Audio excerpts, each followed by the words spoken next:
Hello everybody, my name is Alan from Sauber-Lab, and in this video we're gonna answer the following questions. It's still interesting for you to have your server or your HomeLab in 2025. This video we're gonna explain a little bit more why it's interesting, why it's not interesting, principally why it's interesting because I like to assemble my servers, I like to run it, and I will try to convince you if it's still interesting or not.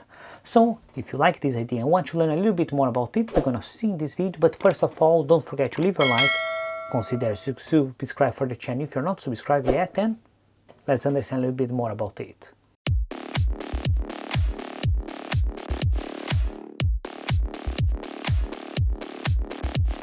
As I told in this video, we're gonna say it's still worth for you to host your own server or your HomeLab in 2025.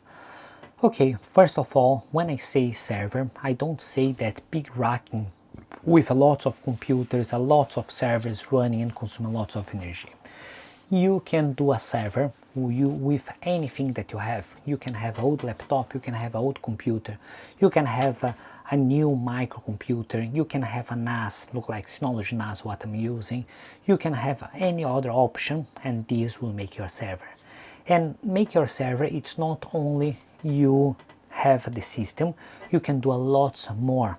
I will go a little bit back.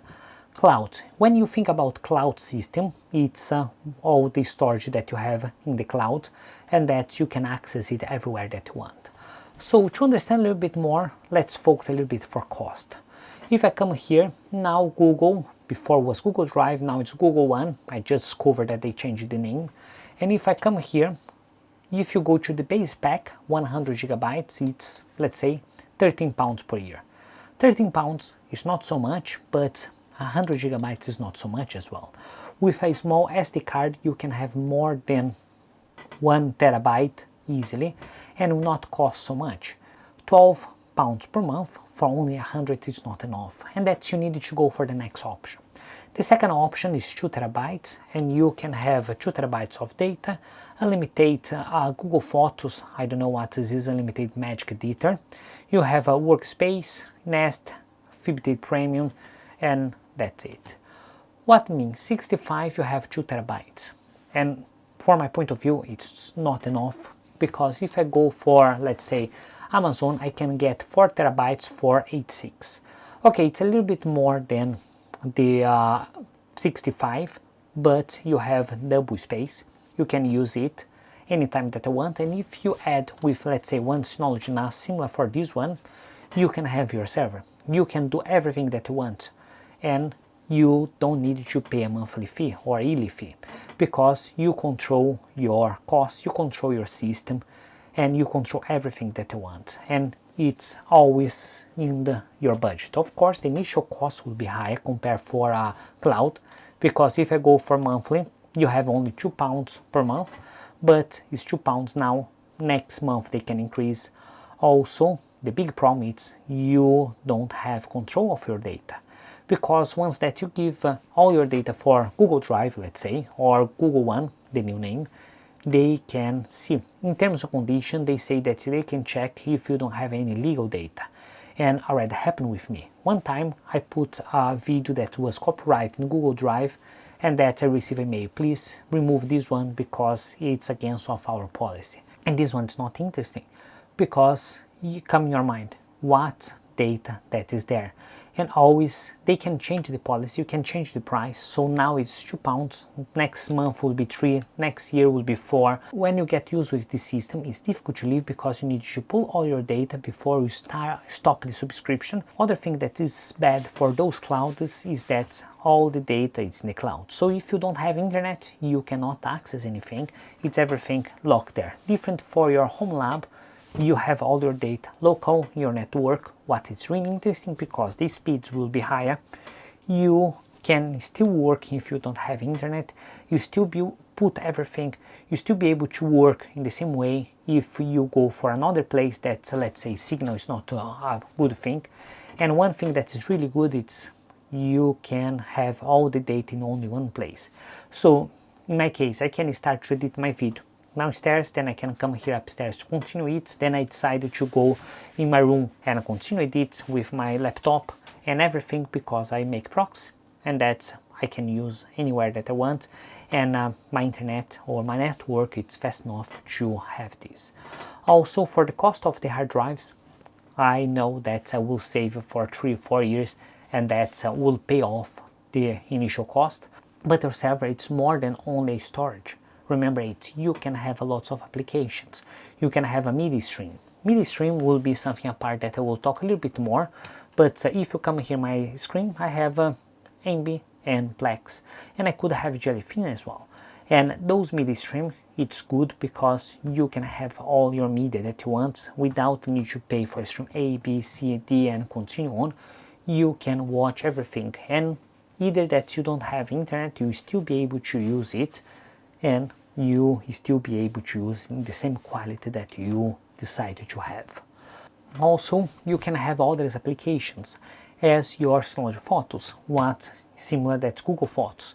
You can have to scale your VPN, you can have WireGuard, that's another type of VPN. You can have all your DNS or your VPN server without needing to pay for a subscription for VPN. You can have your media stream, you can have a lot more, so you can have your cloud system without need to pay for, let's say, Google Drive. You can have your MIDI stream without need to pay for Netflix.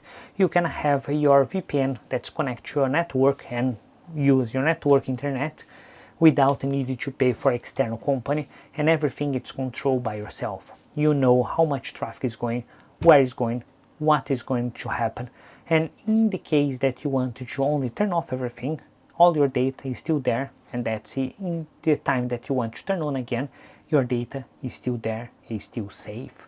Different for those clouds, if you want to turn off everything, you need to backup everything first, otherwise you're gonna lose. Other thing that I would say that is really good, it's learning. Learning, it's the more important for you to have your home server, because no server or no device is already made for your needs. You cannot go there and say, I want that server or that NAS that will make for me. No, you can assemble it the way that you need. So you can choose your hard drives, you can choose the hardware, you can choose what software that you want, you can choose if you want to add, let's say, a GPU, you can choose how much RAM memory you want, what kind of CPU that you want, that's balancing how much power against how much energy that you spend, and you can balance everything the way that you want to make it more customized for you. The same thing for the application. As I show here in the screen, I have a lot of applications. I could have more. Yes, I could have more. If I come here, I have much more applications that I could install. Not necessarily that I will install because don't fit for my needs, and I don't need to do anything with those, but I still have the option for it. I still have the option to install, and principally with the container management, I can install any application available in the GitHub. So my applications or my possibilities increase more and more. What bring your knowledge? Because everything you can find online how to do, you can learn how to do, and you can make sure that's a fit for you. So, as I told, you have control of your data, you can share everything in your house, you can have computers with a small storage, but all the data is already located on your server. With proxy, you can still edit, you can do everything in your server. You can turn on, turn off, you can manage all the application, you can stream everything, you can do more and more. Compare for only your Google Drive, you can only store your data. And that's if you want anything else, you need to get more and more subscriptions, what in the end add up and will cost more than you only have your server home. So in this way, we arrive at the end of the video. I hope that you guys like this video. If you like this video and think that it was interesting, please don't forget to leave your like. Consider subscribe for the channel if you're not subscribed, and see you next time.